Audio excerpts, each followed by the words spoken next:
Welcome back. Today I'm going to share with you how I made this cabinet slash sink slash countertop for a flipper project that I've been working on.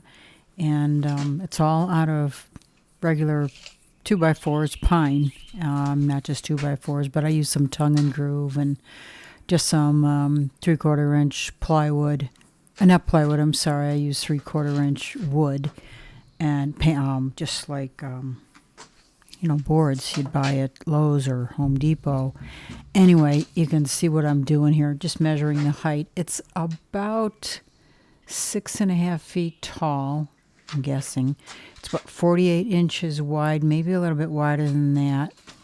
And I looked at the space before I built it and decided how wide I should make it, and the traditional depth is about 25 inches. I think it's around 25 inches deep.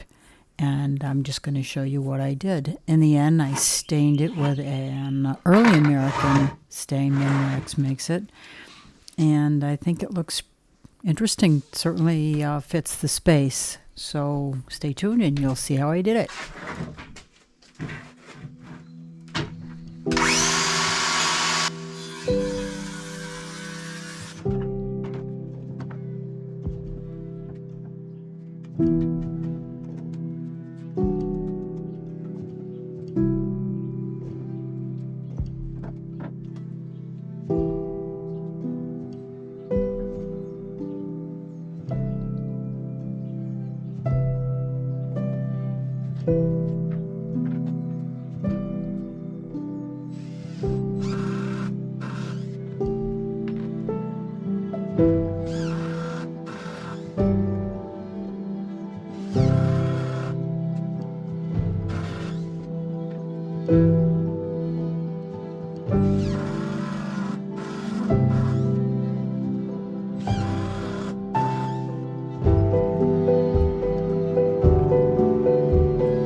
So this is the, I don't know, sink cabinet? I don't know what you want to call it.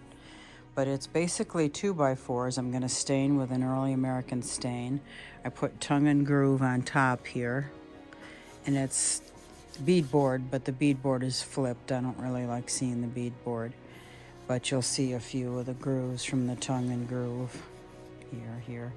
And the sink will go in center. So you'll have about 14 inches on either side, and I think that's good. And in the back, between these two 2x4s, I'm going to put some uprights, 2x4s again, and a mirror. The mirror's about 24 inches, so I'll give myself 1/4 of an inch on either side. And then a shelf along here, and the same on the other side. So it's going to be a simple, clean design, but rustic. And I'll put another platform down there. So here is the sink that I have fixed. Here's the fix over here with milliput, and since it's in the back, it won't show up much. I have to replace this because I don't have this sort of setup on that faucet. But it's a pretty nice faucet. It's a Moen, you know, they can be crappy and they can be good, but this one seems to be mid-range.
So I mixed up some water putty and I filled in a lot of the holes. There was a big knot hole here. I filled it in with sawdust first and then capped it over with the wood putty. And I'll just sand it out. It's not meant to look like a brand new piece, and it's gonna have a stain on it. I filled in some cracks there. I filled in all the screw holes right there. Ooh, right there. And all along the whole piece, including in the front. I did do a sand on it first, and anyway, I'll sand it again once this dries solidly, maybe in 2 days, and then put a stain on it. Then I'll put pallet wood on after the stain is on and dried. So I put 2 coats of polyurethane on the top of this. I'm gonna put another coat on, and I sand in between so it's somewhat waterproof. And I put dividers for this center cabinet where the water lines will all come through in the back. And I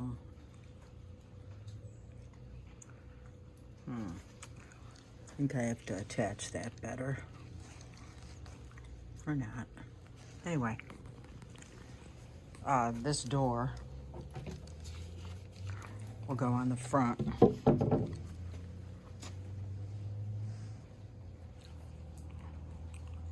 But I'm gonna stain these 2 pieces of this piece and this piece right now.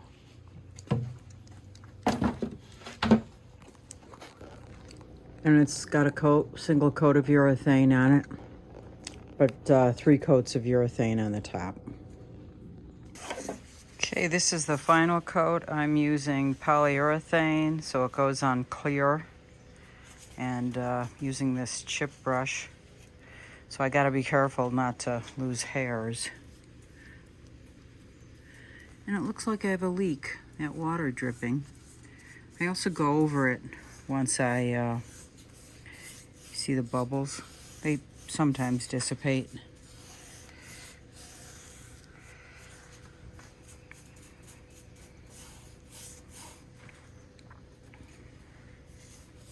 But the hairs from the chip brush, so I just try to drag it out, get rid of the bubbles. And I come back to it and see, just to make sure they're gone. Like there's one there, there's a hair. So I pick it up and try to scrape it off on the edge of the can and go back to work. Make sure I get in this crack, because this is going to be a water use surface, sinkhole. Okay, I try to just drag it out here, get rid of those bubbles as much as I can.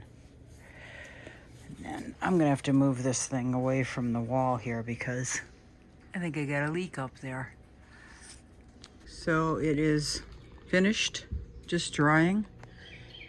And I just have to attach the door, but I'll wait for the stained sidewalls here to dry. We're just gonna put baskets down here to dress it up. I thought that spot right there was a hair, but it's just a mark in the wood, which is fine. It's rustic. So it is gonna dry. It's fast drying, so probably very soon. And yeah, we're almost done. Looks good.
So I took some of that pallet wood and I attached it to the back. I'll show you that in a second. But this is the way it looks like on the front. I think it looks pretty cool. But you can see, I can see through. And so what I think I'm going to do is put some black material on the back side of this. And that's the back. I'll put some black material here so when you look through these holes, it'll just in the slits where it's not perfectly, it's not tongue and groove, so it's not, you can see through. But you'll just see the black, so it'll fall off. But I think that looks pretty good. I'm happy with that. So the door is finished and attached. I put it on with those hinges. Little handle. That's what holds it in. This is where I'll hide all the stuff for the sink. And this is the sink again, and that is the faucet. So it's brushed nickel, satin, whatever you want to call it. So I'm stapling this black felt onto the back of the kitchen cabinet, sink cabinet that I made, because you can see through in certain areas and you just want to see black. So that's why I'm putting that up. And this is almost ready to be installed. Definitely got dusty out here, but that's not a problem. And a few cobwebs up there. But it's ready to be cleaned up and taken to the location to be installed.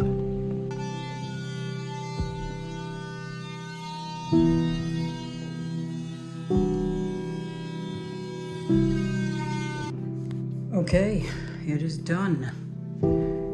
This is all hooked up. These both work. you.